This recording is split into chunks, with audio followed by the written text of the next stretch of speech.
আমি একদম সিম্পলভাবে পনির রান্না করে দেখাচ্ছি। অল্প মশলা দিয়ে আমি প্রথমে পনিরটা নুন হলুদ দিয়ে ভাজি করে নিয়েছি, দুটো আলু ভাজি করে নিয়েছি, আর চুলায় একটা লোহার কড়াই বসিয়ে দিয়েছি। এই কড়াইয়ের মধ্যে আমি রান্না করছি, দেখতে থাকুন। একদম কম তেল মশলা দিয়ে রান্না করছি। আমি অল্প করে একটু তেল দিয়ে দিচ্ছি, 2 চামচ, ছোটো চামচের 2 চামচ।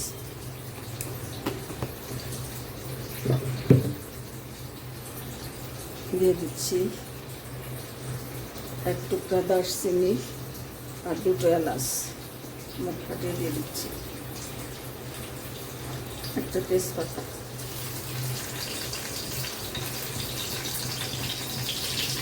এইখানে মশলার মধ্যে নিয়েছি একটু ধনের গুঁড়ো, ছোটো চামচের 1 চামচ, জিরের গুঁড়ো, এখানে লঙ্কা, আদা আর একটু গোটা জিরা আমি বেটে রেখেছি, আর 1/2 চামচ হলুদ আর স্বাদ মতো নুন। এই মশলাটা আমি এখন কষিয়ে নেব।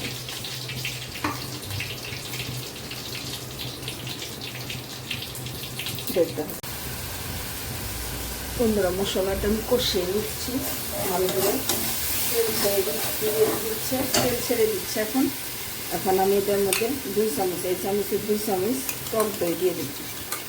ভালো করে ফুটিয়ে নিয়ে দিতে হবে।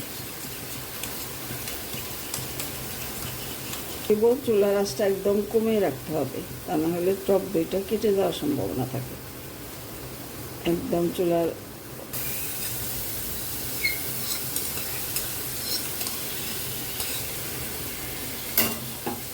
কষিয়ে নিচ্ছি, আর সাথে যে আলুটা ভেজে রেখেছি সেই আলু ভাজাটা আমি দিয়ে দিচ্ছি। এখন সেদ্ধটা হয়ে যাবে।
বাটিটা দিয়ে অল্প একটু জল দিয়ে দিচ্ছি, সেই সাথে পনিরটাও দিয়ে আমি ঢাকা দিয়ে রেখে দেবো।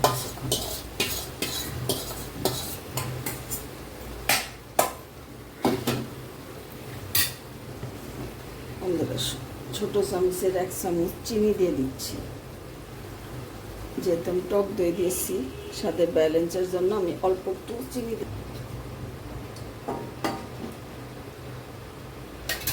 চাপা দিয়ে রেখে দিচ্ছি।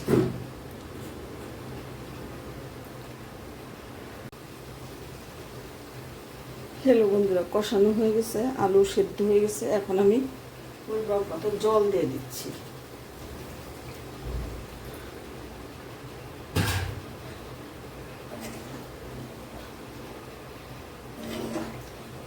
ঢাকা দিয়ে রেখে দিচ্ছি।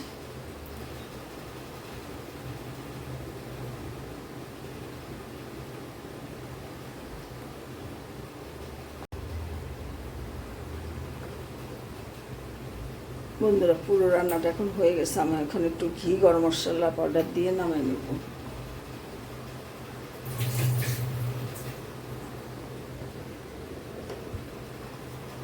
দিয়ে দিচ্ছি অল্প একটু ঘি, অল্প একটু গরম মশলা পাউডার দিয়েছি।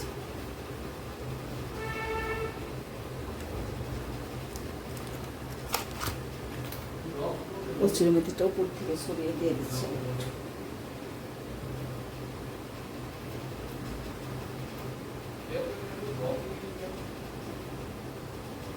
নামিয়ে নিয়ে ফিরে আসি। হ্যালো বন্ধুরা, দেখে নাও, নিরামিষভাবেই আমি পনিরের তরকারিটা করেছি। আলু আর পনির দিয়ে ঝোলটা করেছি কাঁচা লঙ্কা বেটে, আর উপর থেকে একটু কাসুরি মেথি দিয়ে দিয়েছি। রান্নাটা সিম্পল কিন্তু খেতে অনেক সুস্বাদু। কাঁচা লঙ্কা জিরা বেটে করেছি, খেতে অনেক মজা হয় কাঁচা লঙ্কা জিরা আর আদা বাটা দিয়ে। বন্ধুরা, রেসিপিটা ভালো লাগলে কমেন্ট করে জানিও, আর চ্যানেলটা সাবস্ক্রাইব করে আমার সাথে থেকো। ধন্যবাদ বন্ধুরা, তোমরা সকলে ভালো থাকো।